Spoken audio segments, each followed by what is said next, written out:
Let us talk about basic programming concepts. Programming is how we tell computers what to do. Without programming, computers are just empty machines. This is topic 9. We are discussing basic programming concepts. By the end of this lesson, you will understand what programming is, the steps in program development, algorithms and flowcharts, programming paradigms, basic programming constructs, and how to answer exam questions. Take your notes. Let us go. First, what is programming? Programming is the process of writing instructions for a computer to perform specific tasks. A person who writes programs is called a programmer. The instructions are called code. The set of instructions that performs a task is called a program. Programming involves problem solving. The programmer must understand the problem, design a solution, write the code, test it, and fix any errors. Programming is both an art and a science. It requires logical thinking, creativity, and attention to detail. Now let me explain the steps in program development. This is also called the Program Development Life Cycle, or PDLC. The first step is problem definition. The programmer must understand exactly what the program is supposed to do. What are the inputs? What are the outputs?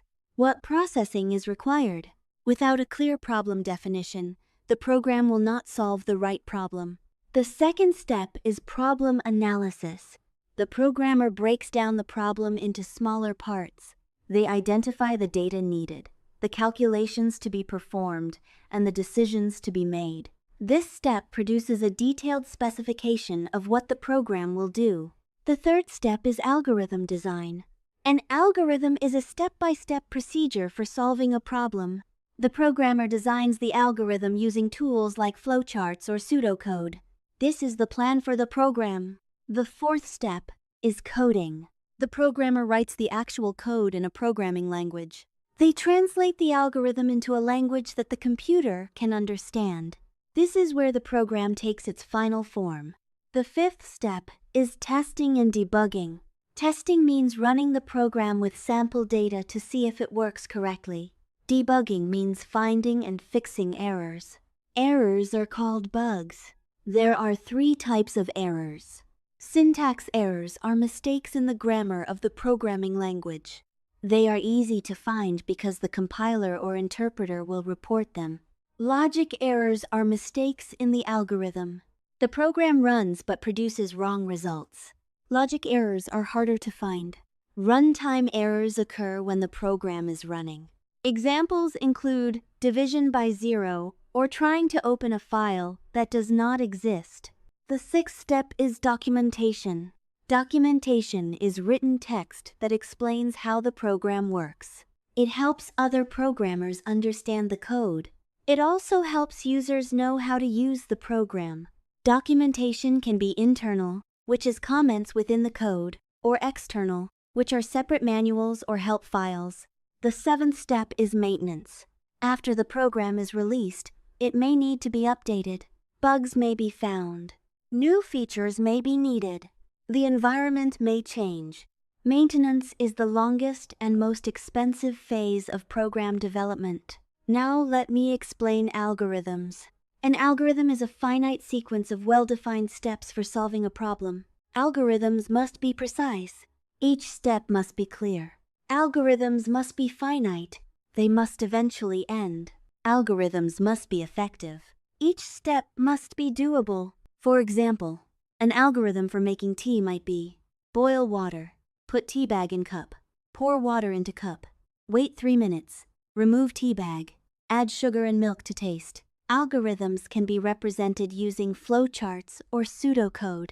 A flowchart is a diagram that represents an algorithm using symbols. Each symbol has a meaning. The oval shape is for start and end. The rectangle shape is for a process or action. The diamond shape is for a decision. The parallelogram shape is for input and output. The arrow connects the symbols and shows the flow of control. Flowcharts make algorithms easy to understand. Pseudocode is a simplified version of code that uses plain language. It is not actual code. It is a way to describe an algorithm without worrying about the syntax of a specific programming language. For example, an algorithm to find the largest of three numbers in pseudocode might be: input three numbers A, B, C. If A is greater than B and A is greater than C, then output A. Else, if B is greater than A and B is greater than C, then output B. Else output C. Now let me explain programming paradigms. A programming paradigm is a style or approach to programming. The most common paradigms are procedural programming, object-oriented programming, functional programming, and event-driven programming. Procedural programming focuses on writing procedures or functions that perform operations on data. Programs are a sequence of instructions. Examples of procedural languages include C, Pascal, and BASIC. Object-oriented programming focuses on creating objects that contain both data and methods. Objects are instances of classes. This paradigm organizes code around objects rather than actions. Examples of object-oriented languages include Java, C++, Python, and C. Functional programming treats computation as the evaluation of mathematical functions. It avoids changing state and mutable data. Examples include Haskell and Lisp. Event-driven programming responds to events like mouse clicks, key presses, or timer signals. This paradigm is common in graphical user interfaces and web applications. JavaScript is an event-driven language. Now let me explain basic programming constructs. These are the building blocks of all programs. The first construct is sequence. Sequence means that instructions are executed one after another in order. The program runs line by line from top to bottom. There is no skipping or repeating. Sequence is the simplest construct. For example, A equals 5, B equals 10, C equals A plus B. The lines run in order. The second construct is selection. Selection allows the program to make decisions based on conditions. It is also called branching. The most common selection structure is the if-then-else statement. If a condition is true, one block of code runs. If the condition is false, another block runs. For example, if age is greater than or equal to 18, print you can vote, else print you cannot vote. Another selection structure is the switch or case statement. It selects one of many blocks based on a value. The third construct is iteration. Iteration allows the program to repeat a block of code multiple times. It is also called looping. The most common iteration structures are the for loop, the while loop, and the do-while loop. A for loop repeats a specified number of times. For example, for I equals 1 to 10, print I. A while loop repeats as long as a condition is true. For example, while temperature is greater than 100, turn off heater. A do-while loop is like a while loop, but the condition is checked at the end, so the loop always runs at least once. Now let me explain variables and data types. A variable is a named storage location in memory that holds a value. The value of a variable can change during program execution. Variables have names. Good variable names describe what they hold, like age, total, or first name. Variables have data types. A data type defines what kind of data a variable can hold. Common data types include integers for whole numbers, floating point numbers for numbers with decimals, characters for single letters or symbols, strings for sequences of characters, and booleans for true or false values.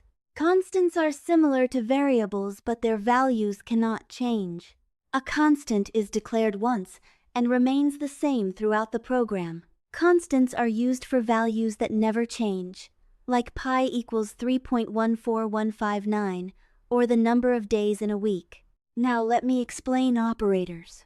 Operators perform operations on data. Arithmetic operators perform mathematical calculations. They include addition, subtraction, multiplication, division, and modulus. Modulus gives the remainder of division. For example, 10 mod 3 equals 1. Relational operators compare values.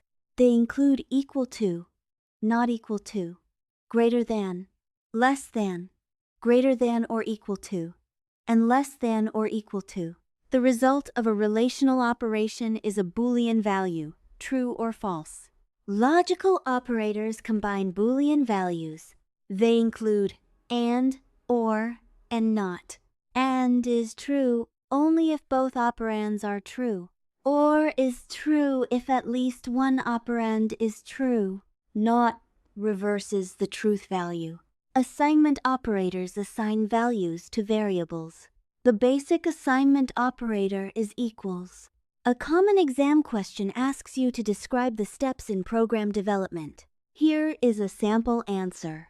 The steps are problem definition, problem analysis, algorithm design, coding, testing and debugging, documentation, and maintenance. Each step builds on the previous one.